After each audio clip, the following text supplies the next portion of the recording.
Okay, we will take your penetrating and well-thought-out questions at this point. So, on the subject, you were first. Thank you, Senator Rich. I wanted to ask, do you all see immigration reform coming through Congress as one of the solutions to the issue of the southern border?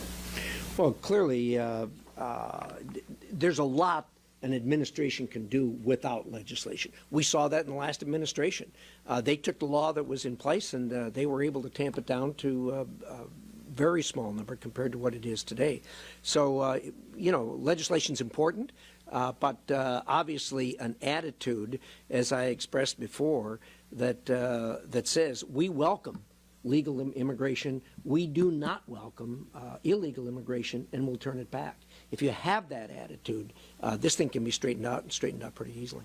So aside from oversight hearings, which Senator Young mentioned, what are steps that you all can take if you took the majority back in the Senate that would change? I think mandatory legislation is certainly an important step. Mm-hmm. I would like to hear your thoughts about the announcements made by President Biden and President Lopez Obrador yesterday with regards to immigration. For example, that Mexico is committed to invest $1.5 billion in border infrastructure, and that President Biden announced to duplicate the visas for migrants. And if Senator Rubio could answer in Spanish. Yeah, Well, I mean, just on the comment of I think the Mexicans have a vested interest in border security. Frankly, they're not beneficiaries here.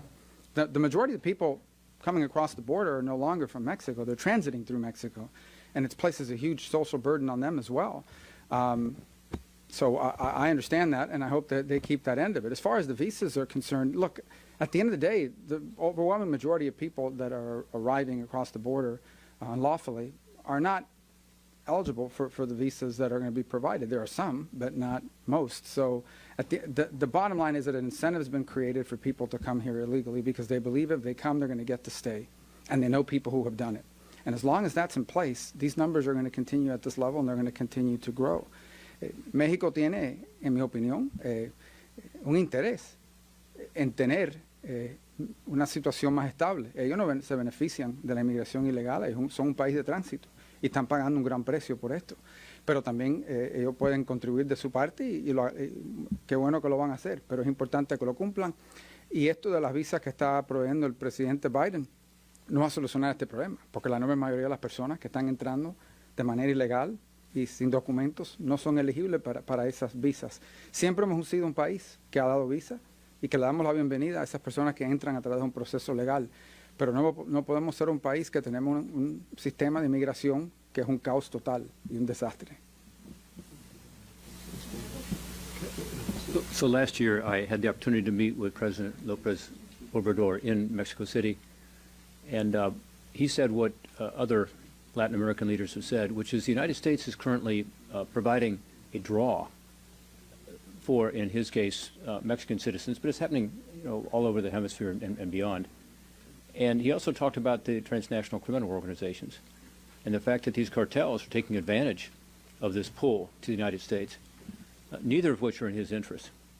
So I appreciate the agreements that they have reached tentatively. I appreciate the fact that he understands that this is a situation that requires us to work together, particularly with regard to the southern border of Mexico, which in essence, in the border in the south is a smaller geographic area to be able to patrol than the northern border of Mexico and the southern border of the United States.